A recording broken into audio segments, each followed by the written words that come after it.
Israel ने Iran के सरकारी चैनल IRIB के स्टूडियो दफ्तर पर उस वक्त बमबारी की जिस वक्त एंकर का शो ब्रॉडकास्ट हो रहा था।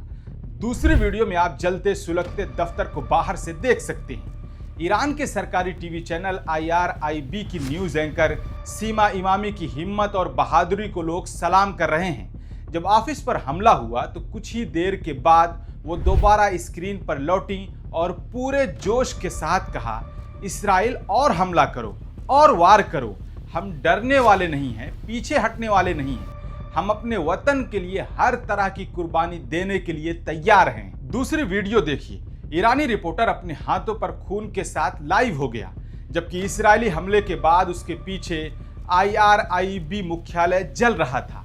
आप सोचिए तो सही कि एक तरफ इसराइल कहता है कि हम सिविलियंस पर हमला नहीं करते, वहीं दूसरी तरफ ईरानी सरकारी चैनल IRIB की हेड ऑफिस पर हमला कर देता है।